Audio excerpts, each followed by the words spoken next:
আমাদের এই মহাবিশ্বের বয়স 1380 কোটি বছর বা তারও একটু বেশি।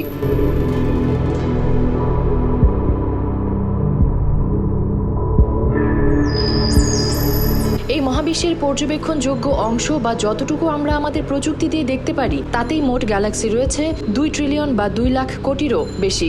গড়ে প্রতিটি গ্যালাক্সিতে নক্ষত্র বা তারা রয়েছে 10 কোটি। অধিকাংশ তারাকে কেন্দ্র করে রয়েছে গ্রহ এবং সেই গ্রহগুলোকে কেন্দ্র করে রয়েছে উপগ্রহ। অনেকেরই জানা সূর্যকে কেন্দ্র করে আমাদের এই যে সৌরজগৎ তার বিশালতাকে ছোঁয়াও এখন পর্যন্ত মানুষের পক্ষে অসম্ভব।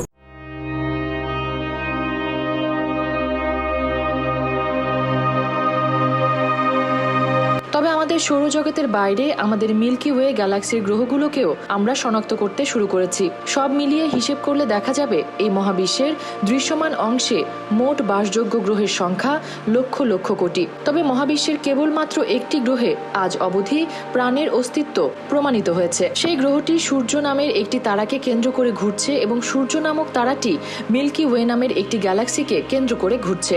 এই মিল্কি ওয়ে গ্যালাক্সির নিজেরই রয়েছে 10,000 কোটি হতে 40,000 কোটি তারা। এর মধ্যে আমাদের সূর্যের মতো নক্ষত্র আছে অন্তত 2,000 কোটি। এদের 1/5 রয়েছে পৃথিবীর আকারের বসবাসযোগ্য অঞ্চলে বা পৃথিবীর মতোই খুব উষ্ণ বা শীতল নয়, তাই প্রাণ ধারণের উপযোগী পরিভ্রমণরত গ্রহ। এই গ্রহগুলোর মধ্যে যদি কেবল প্রতি 1000-এ একটির মধ্যেও প্রাণ তৈরি হয়ে থাকে তাহলে শুধু মিল্কি ওয়ে গ্যালাক্সিতেই প্রাণধারী গ্রহের সংখ্যা দাঁড়ায় 10 লক্ষ।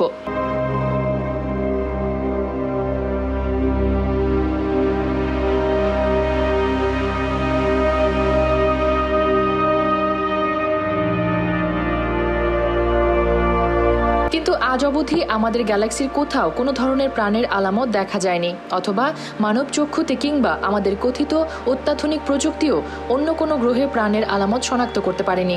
যদিও কাছাকাছি গ্রহে আমরা বরফের সমুদ্র পেয়েছি, পানির চিহ্ন পেয়েছি, মাঝে মধ্যে আমরা ভিন গ্রহের যান বা UFO দেখারও দাবি করেছি। আমরা ভিন গ্রহ থেকে রহস্যময় শব্দ এবং সংকেত রেকর্ড করেছি, কিন্তু তারপরেও এমন কোনো প্রমাণ বিজ্ঞানীরা হাজির করতে পারেননি যে অন্য গ্রহে প্রাণ আছে। এখন প্রশ্ন হলো, আমরা কি তাহলে এই মহাবিশ্বে বা অন্তত আমাদের গ্যালাক্সিতেই একা?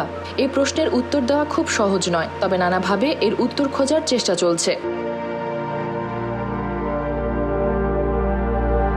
যদি পৃথিবী এই মহাবিশ্বের একমাত্র প্রাণ ধারণকারী গ্রহ হয়ে থাকে তাহলে বলতে হয় মহাবিশ্বে প্রাণের উদ্ভব ও বিকাশের সুযোগ বা সম্ভাবনা অতি অতি অতি নগণ্য, এবং পৃথিবী ও সৌরজগতের এই অংশ অতি অতি অতি বিরল একটি অঞ্চল। আর যদি তা না হয় তাহলে সম্ভাবনা থাকবে এই মহাবিশ্বে আরো কোটি কোটি অঞ্চলে প্রাণের সৃষ্টি ও বিকাশ ঘটেছে এবং তার মধ্যে একটা উল্লেখযোগ্য সংখ্যক অঞ্চলে সভ্যতার সূচনা হয়েছে। এই যে এত বড় সম্ভাবনা এবং তথাপি কোথাও খুঁজে না পাওয়া এর একটি নাম রয়েছে, এর নাম ফার্মি প্যারাডক্স।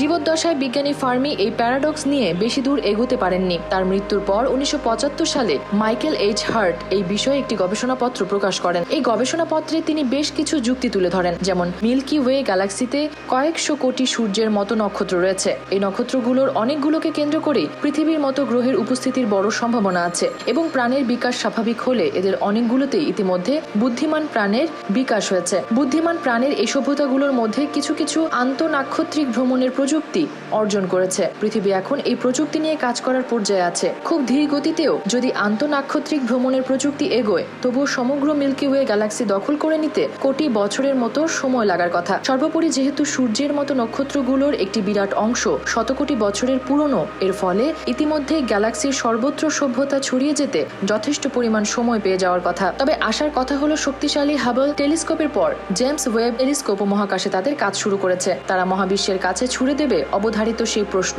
আমরা কি মহাবিশ্বে একা? সবচেয়ে উত্তেজনাপূর্ণ পর্যবেক্ষণে প্রশ্নের উত্তরের অপেক্ষায় থাকবেন জ্যোতির্বিজ্ঞানীরা। তারা জেমস ওয়েব টেলিস্কোপের নতুন চোখ দিয়ে মহাবিশ্বের দিকে তাকিয়ে থাকবে, ভিন গ্রহীদের সাড়া পাওয়ার আশায় অপেক্ষার প্রহর গুনবে।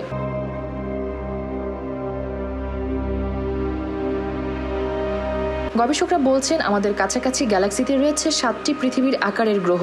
এগুলোর আবহাওয়া ও প্রকৃতিও পৃথিবীর কাছাকাছি, এগুলোর তাপমাত্রাও সহনীয়। যদিও এর বেশি কিছু আমরা আর জানি না। বিজ্ঞানীরা ওই 7টি হ্যাবিটেবল বা আবাসযোগ্য গ্রহের দিকে নজর রাখে। পারমাণবিক যুদ্ধে জড়িয়ে গেলে সমূলে নিশ্চিহ্ন হয়ে যায়।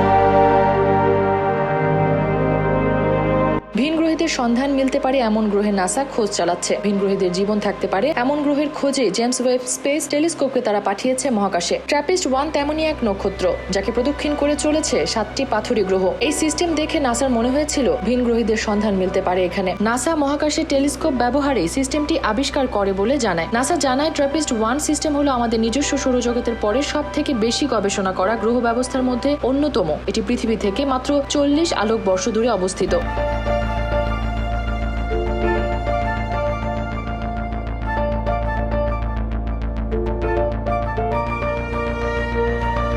7টি পাথুরে এক্সপ্ল্যানেট ওই বামন নক্ষত্রকে প্রদক্ষিণ করছে। নাসা জানিয়েছিল ওই 7টির মধ্যে 3টি গ্রহে বাসযোগ্য হওয়ার সমস্ত গুণাবলী রয়েছে। মূল নক্ষত্রের পরিমণ্ডলে একটি পাথুরে গ্রহে পানি থাকার সম্ভাবনা সব থেকে বেশি। পৃথিবীর মহাসাগর থেকে অনেক বেশি পানি। নাসা জানিয়েছে পৃথিবী থেকে প্রায় 235 ট্রিলিয়ন মাইল দূরে অবস্থিত 7টি গ্রহের সবকটিতেই তাদের পৃষ্ঠে পানি থাকার সম্ভাবনা রয়েছে। 7টি গ্রহ নিয়ে গবেষণায় পরামর্শ দেওয়া হয়েছে যে ওই বামন নক্ষত্রকে সব থেকে কাছের গ্রহে বায়ুমণ্ডলীয় জলীয় বাষ্প, অন্য গ্রহে তরল জল এবং সবচেয়ে দূরবর্তী গ্রহে বরফ আকারে পৃথিবীর মহাসাগরের থেকে অনেক বেশি পানি রাখতে পারে। 2021 সালের একটি সমীক্ষায় আরো প্রকাশ করেছে যে ট্র্যাপিস্ট-1 এর গ্রহগুলি সম্ভবত একই ধরনের উপাদান দিয়ে তৈরি, কিন্তু তারা পৃথিবী থেকে আলাদা। এর অর্থ হতে পারে যে ওইসব গ্রহ লোহা, অক্সিজেন, ম্যাগনেসিয়াম এবং সিলিকনের মতো বেশিরভাগ উপাদানগুলো একই অনুপাতে ধারণ করতে পারে। গ্রহগুলি সৃষ্টিতেই একই রকম বৈশিষ্ট্যযুক্ত বলে মনে করছে নাসা। জেমস ওয়েব টেলিস্কোপ ট্র্যাপিস্ট-1 নামক সিস্টেমের উপর ফোকাস করে এই গ্রহগুলিতে বায়ুমণ্ডলের লক্ষণগুলি সন্ধান করবে। নাসা বলেছে মাঝের গ্রহটিকে অর্থাৎ 4 নম্বর গ্রহটিকে টার্গেট করা হবে। ওই গ্রহটিকে বিজ্ঞানীরা বাসযোগ্য অঞ্চল বলে প্রাধান্য দিচ্ছে। ওই গ্রহটির অবস্থানকে গোল্ডিলক্স জোন হিসেবে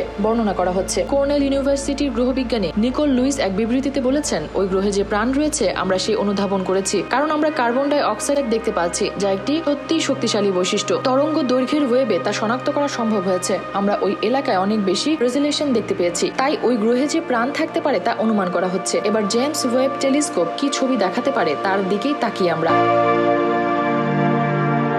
এ তো গেল আমাদের খুব কাছের গ্যালাক্সির কথা, কিন্তু আরো দূরের, বহু দূরের অসীম গ্যালাক্সিগুলো, যেগুলো অনেক নক্ষত্র থেকে, আলো সৃষ্টি লগ্ন থেকে আজও হয়তো আমাদের পৃথিবীতে পৌঁছায়নি, সেখানে কি আছে তা জানতে হয়তো আমাদের অপেক্ষা করতে হবে আরো কয়েক হাজার, লাখ কিংবা কোটি বছর। অথবা মানুষের সীমাবদ্ধ জ্ঞান হয়তো কখনোই জানতে পারবে না অসীম এই মহাবিশ্বের কোটি কোটি আলোকবর্ষ দূরের ছায়াপথগুলোতে কি ঘটে চলেছে।